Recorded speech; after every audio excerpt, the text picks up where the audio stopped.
you take me in? Everything is up to you in your life. Yeah, everything is up to you.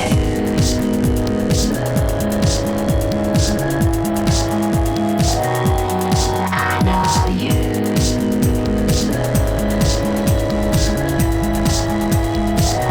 I know you take me in. Everything is up to you in your life. Énormément de gens souffraient. C'était une copropriété infectée de cafards, de blattes, de tout ce que vous voulez, de nuisibles, des enfants souffrant d'asthme et compagnie, des gens vivant dans des conditions indignes, quoi. Il était dangereux ici pour les enfants. C'est moi qui ai fait ça. Donc là, ouais, ça ne ferme pas du tout. Ça ne ferme plus. Bon, maintenant, il fait commencer froid. Des fois, la nuit, on ne dort pas. Moi et les enfants, on ne dort pas. L'année dernière, mon fils, tout le temps, ils sont absents à l'école. Ils sont absents à l'école parce que tout le temps, ils sont malades. Je n'ai très mal ici. J'en ai marre. J'ai couru, je vais aller à la mairie, les assemblées sociales. J'ai fait tous les démarches. Mais jusqu'à présent, je ne trouve rien. Vous avez vu, même ça fleurit. Regardez comment c'est mignon. Oh, c'est joli ça. Qu'est-ce que c'est? C'est des trucs comme ça qui tombent que je plante. Ici, là, c'est la misère. La misère de Grigny. Grigny, je m'y sentirais bien si c'était encore tel que j'ai acheté en 79. Maintenant, le principal problème de Grigny 2, c'est l'entassement des populations, les marchands de sommeil, les investisseurs qui louent comme ça sans s'occuper après de leurs locataires. C'est vraiment profiter de la misère du monde et ça, moi j'ai beaucoup de mal à le supporter. Moi je suis très en colère. Très en colère. Les souffrances, je pense que les habitants en parleront mieux, mais c'est des souffrances quotidiennes. Une dame handicapée au 12e est restée 3 mois enfermée chez elle parce qu'il n'y avait pas d'ascenseur. On a une accumulation de gens en situation très précaire et qui se traduit par des taux beaucoup plus élevés qu'ailleurs, beaucoup de travers, alors maltraitance d'enfants, les problèmes de voisinage difficiles, la délinquance. Ce qui m'amène ma colère, mais ce qui amène la peur aussi à certains, c'est justement ces trafiquants qui s'installent dans les halls des immeubles. On n'a plus de police, on n'a plus de commissariat de police.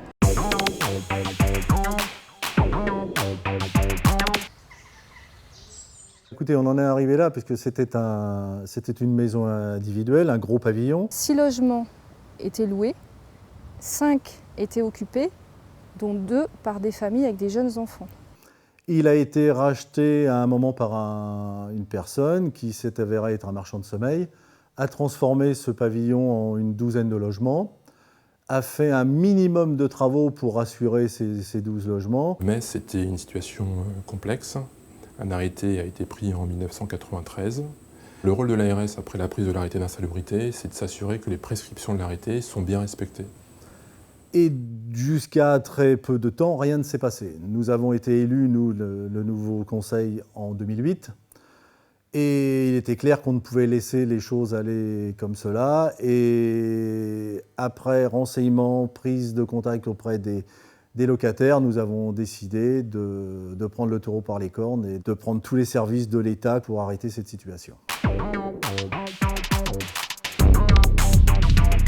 Grigny 2, c'est une copropriété, très grande copropriété. C'est la 2e plus grande de France. Elle compte 5000 logements. Et l'enquête sociale de 2006 nous a montré qu'il y avait 17 000 habitants.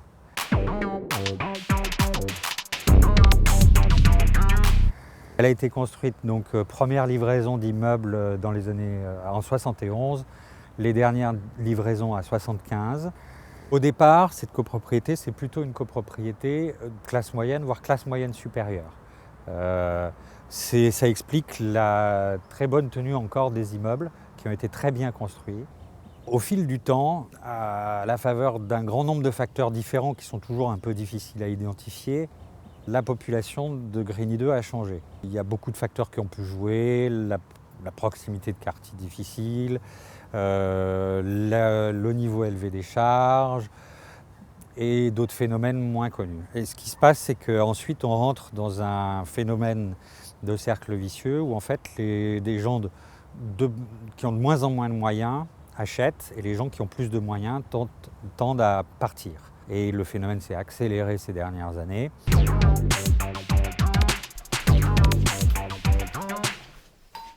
Voilà, on est chez Michel. Bonjour monsieur. J'ai acheté l'appartement. Pendant, il ne dit pas pour la charge. Chaque 3 mois, 850, 900. Les salariés, 1100 €. Je suis. Mais j'ai payé 400 € à crédit. 300, j'ai payé la charge. Après quoi, 400, comment j'ai vu. Derrière, il y a l'engrenage qui se fait, donc avec problème pour payer les charges, pour subvenir aux besoins de la famille. Ce qui fait qu'à un moment donné, certains de mes compatriotes ont recours à un deuxième travail, après leur travail ou avant leur travail, pour pouvoir s'en sortir au quotidien. Un des problèmes de Grigny 2, comme on l'a dit, c'est l'arrivée massive de propriétaires occupants qui n'ont pas les moyens.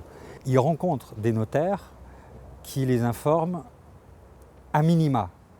Ensuite, ils rencontrent des agences immobilières qui font tout pour leur cacher qu'il y a des charges importantes à Grigny 2. Parce que eux, leur but, c'est quand même que le logement soit vendu. Et que ces gens-là, très vite, se retrouvent pris à la gorge par les charges, les impôts fonciers, et ne sont plus à même de faire face aux charges. La conséquence, c'est qu'effectivement, l'entretien courant ne peut plus se faire. Le syndic n'a plus l'argent dans les caisses pour pouvoir faire le minimum. Nous sommes au 24 Edmond Bonté à Rissorangis. Donc c'est une copropriété qui est en plan de sauvegarde depuis plusieurs années. Donc on commence à avoir des résultats probants. À l'origine, c'était une résidence pour militaires qui a été vendue à un marchand de biens qui a tout découpé en lots très petits, qui dit petite surface, attire une certaine population de gens qui ont peu de moyens et qui, eux, vont accepter ces contraintes. Et donc une copropriété qui progressivement se dégrade, où le pouvoir est atomisé et donc il n'y a pas véritablement de pouvoir, les gens ne font que passer et ne s'installent pas, et voilà comment s'engage le cycle de la dégradation. Cet immeuble a donc été géré par un petit syndic au départ. Il semblerait qu'il y en ait un qui soit parti avec la valise. L'avant-dernier, celui qu'on a eu juste avant, lui, il était domicilié à Paris, avec l'habitude de gérer des copropriétés dans les beaux quartiers, 16e, 7e arrondissement, etc. Pas de problèmes sociaux. Et donc confronté à une gestion particulière, ce qui fait que la gestion qui a été faite par la suite, peu de suivi au niveau des impayés, donc appauvrissement de la copropriété, peu de travaux de fait. Donc plus vous retardez les travaux, forcément, plus les problèmes s'aggravent. Et quand il faut passer aux travaux, ce sont des sommes très très importantes. Donc quand vous faites des appels de charges pour travaux, ils n'ont pas les moyens de payer. Quand vous avez quelque chose qui n'est pas entretenu, les gens, c'est de l'inertie, aussi bien de la part des partenaires, de la part des bailleurs, de la part des résidents. Au bout d'un moment, personne ne bouge. Une fois que vous avez mis les gens dans l'impuissance, c'est je m'en foutisme et c'est ou parfois violence. Radouane habite au rez-de-chaussée et il subit beaucoup de préjudices parce que les voisins au-dessus de chez lui, on ne sait pas qui c'est, jettent toutes sortes de choses par la fenêtre. Les gens qui jettent de la poubelle partout. C'est partout. Des cigarettes, des vêtements. Quelquefois, des objets dangereux lui tombent dessus, des chaises, des sacs poubelles pleins. Une fois, on a un canapé qui a été jeté aussi. La réponse que j'ai eue de la part des gens, ils disent « Moi, je paye mon loyer, je paye mes charges, j'habite dans un logement qui est pourri, donc pourquoi moi, je ferai attention à cet immeuble, puisque moi-même, dans mon appartement, personne ne prend soin de moi. » J'ai téléphoné à l'agence combien de fois, j'ai dit « Je ne dors pas à la maison, il pleut, s'il pleut, je mets des chiots. » J'ai déménagé de l'autre côté, ça fait 2 mois. L'appartement qui appartient au propriétaire, là-haut, Le propriétaire ne s'occupe pas de ce problème-là. Vous avez également le fait que la copropriété n'étant pas gérée correctement depuis des années, vous avez eu à un moment donné des squats, des marchands de sommeil qui se sont installés, qui ont beaucoup dégradé le bâti. Les appartements sont vendus en adjudication et donc là aussi on entre dans un cycle de dégradation qui réveille les marchands de sommeil. Les moyens pour lutter contre ça restent aujourd'hui assez faibles. C'est probablement un des points sur lesquels la législation doit être améliorée. Donc la copropriété a été mise sous plan de sauvegarde. Alors, un plan de sauvegarde, c'est une intervention publique, enfin en tout cas d'aide publique à destination de copropriété privée, suffisamment dégradée pour qu'on ait le sentiment que s'il n'y a pas un coup de pouce, les conditions d'habitat risquent de devenir extrêmement précaires, voire dangereuses.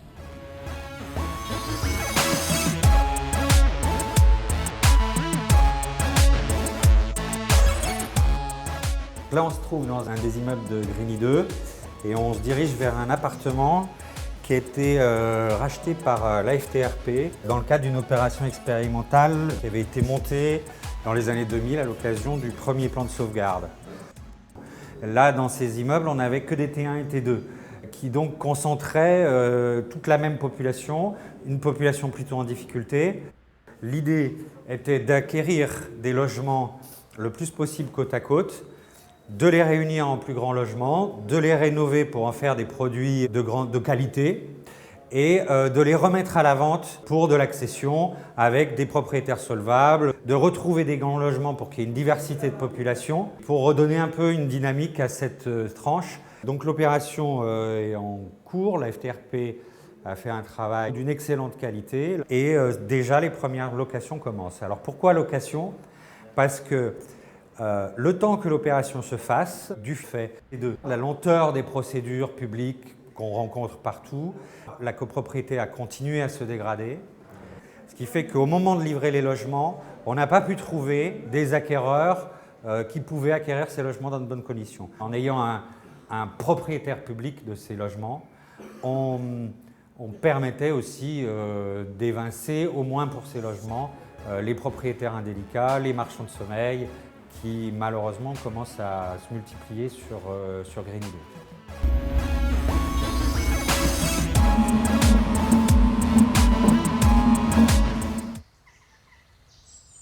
Ce marchand de sommeil, enfin les marchands de sommeil en général, recherchent une population, je dis entre parenthèses, faible, faible revenu, faible moyen de défense, etc.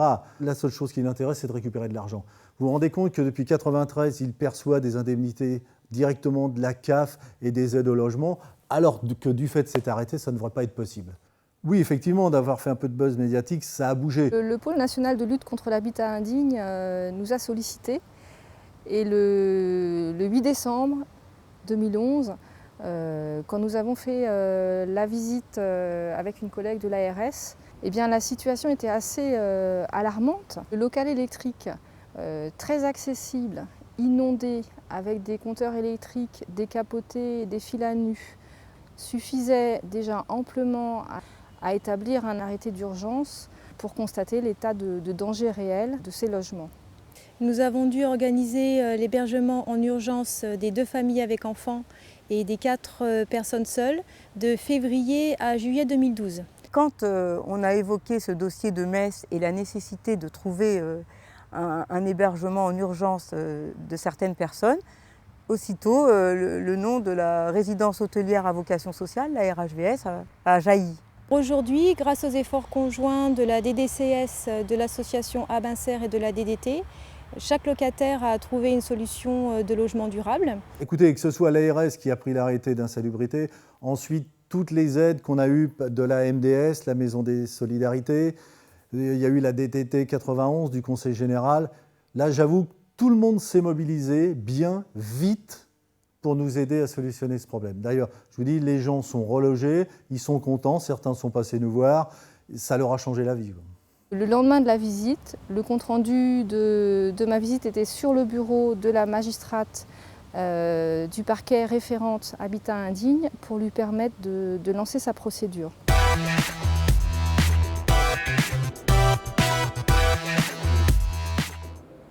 pour dissuader les marchands de sommeil de procéder de la sorte.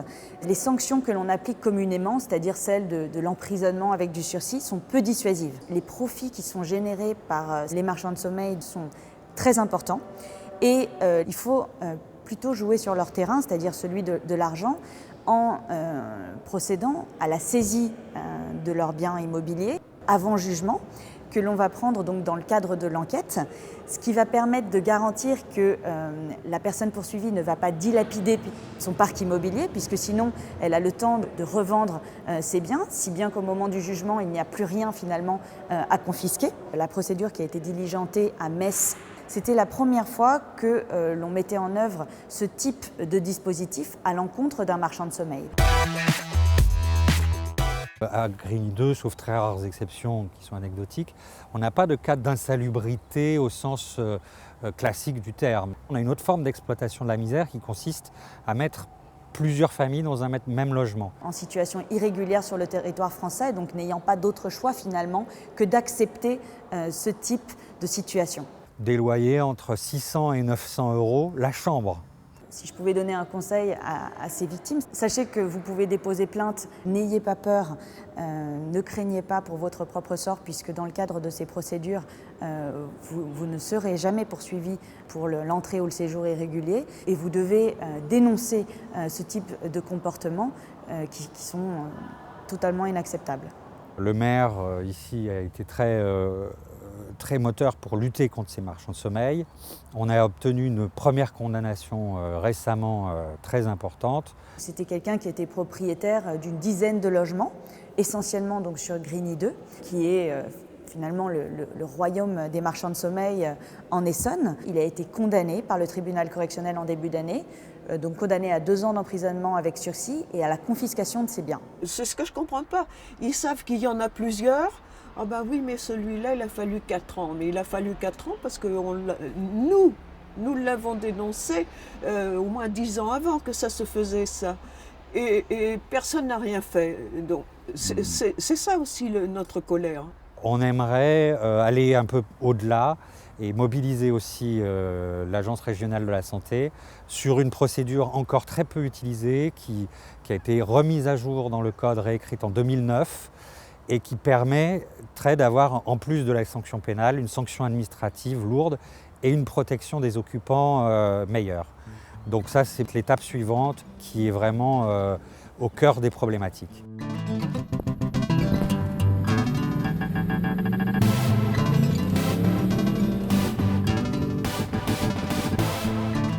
Notre plus gros souci, c'était la gestion des impayés au départ. Donc il nous fallait un syndic qui soit capable de gérer ça. On a choisi une entreprise qui est une SCOP, donc tout l'argent qui n'est pas réinvesti dans un groupe national, ils l'ont réinvesti dans un pool contentieux avec 5 personnes. La gestion sociale de la copropriété en difficulté, elle est faite transversalement, c'est-à-dire qu'ils correspondent déjà avec la mairie, avec l'État, avec les services sociaux, donc on peut arriver à parler, voilà, on va faire des travaux, on va faire des appels de fonds. Vous avez possibilité de vous faire aider par le Pacte Essonne, il faut que vous contactiez le syndic qui va vous mettre en contact avec les personnes adéquates. Là, vous avez un dialogue qui s'instaure. Et là, ils commencent à se dire « Ah bah oui, je peux peut-être m'en sortir ». Vous les sortez de l'inertie. Et surtout, vous valorisez aussi le partenaire social que vous avez en face. Vous valorisez les professionnels parce qu'ils se disent « Ah, ce sont des gens qui bougent ». Donc là, ça vaut le coup qu'on se décarcasse. Bienvenue. Avec mon père, on a mis près de 4 mois à faire les travaux. Donc voilà, c'est une cuisine que j'ai montée avec des amis pendant quelques week-ends. Le plus dur, c'est de payer les charges cet hiver et de ne pas avoir ni eau chaude ni eau froide. Je sais pas combien je pourrais louer, au moins 800 €, quoi, un truc comme ça, je pense. Là, il y a 49 mètres carrés.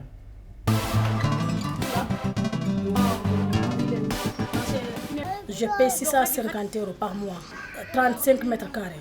Nous sommes pour l'instant certains qu'après le plan de sauvegarde, les conditions d'habitat seront moins insécurisantes.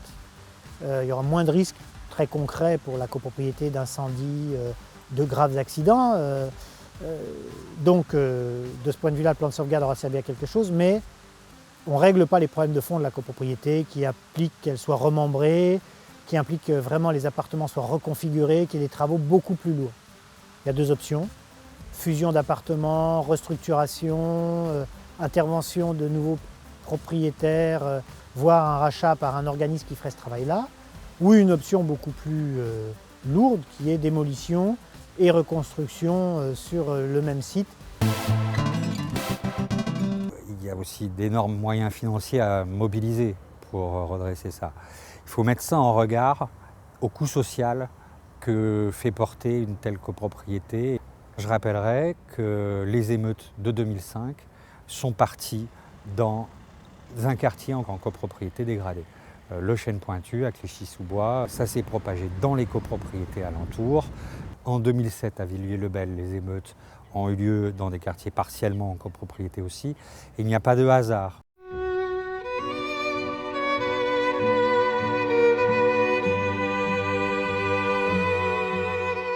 Aujourd'hui, ces copropriétés dégradées concentrent la pauvreté, beaucoup plus que les quartiers d'habitat social. Et l'effort de solidarité nationale doit être particulièrement mis sur ces immeubles en copropriété, même si c'est de la propriété privée, parce qu'ils portent en eux-mêmes les germes d'un problème d'ordre public de grande ampleur. Grigny 2 est l'archétype, le cas d'école sur lequel il convient d'intervenir le plus rapidement possible. On a la possibilité d'expérimenter en grandeur nature des choses qui vont servir ensuite dans beaucoup d'autres copropriétés qui connaîtront les mêmes difficultés. Ça, c'est vrai. Donc au pouvoir public... C'est au pouvoir public maintenant de faire... De nous aider et de... Mais de faire rapidement. Et de faire rapidement, oui. Le curetage des colonnes d'eau usée, ça se fait tous les 5 ans.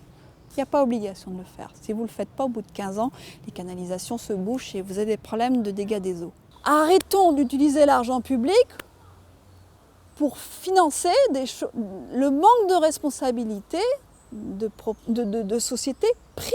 Ça serait peut-être réfléchir à la simplification des procédures, autant pour ceux qui les appliquent que pour ceux qui peuvent en bénéficier.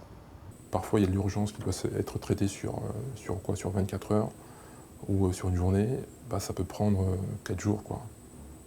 Parfois une semaine, entre le temps de la signature de l'arrêté et des choses comme ça. N'attendons pas que le mal soit fait pour trouver une solution. La division devrait être un document obligatoire à déposer en mairie. Qu'est-ce qu'on divise, comment on le divise et avec quels matériaux on le fait. Pour moi, ça ne me dit rien du tout de partir. J'ai acheté, je me suis donné pour acheter et j'aurais bien aimé finir ma vie ici. On a nos habitudes, on a nos amis. Que ça soit avec des noirs, des blancs, des rouges, de toutes sortes de races, mais qu'on se donne la main et qu'on se respecte. Voilà mon mot final. C'est le respect qu'il faudrait pour que tout le monde, on marche ensemble et qu'on montre que nous sommes capables de faire quelque chose ensemble. Je ne souhaite pas quitter, moi je souhaiterais vraiment que ça s'arrange, mais je perds l'espoir que ça s'arrange. On peut le replanter. Vous n'avez pas assez de misère, Madame Robin. Il faut en emmener une autre. Vous mettez ça dans la terre. Je ramène la misère chez moi. Il y a plein de cafards. C'est notre quotidien. On fait comme ça, même comme ça. En fait, les murs sont bizarres, c'est gris, noir, ils sont bizarres, après ça fait peur. Et moi, je veux pas que c'est comme ça, je veux que c'est normal, avec les murs jaunes.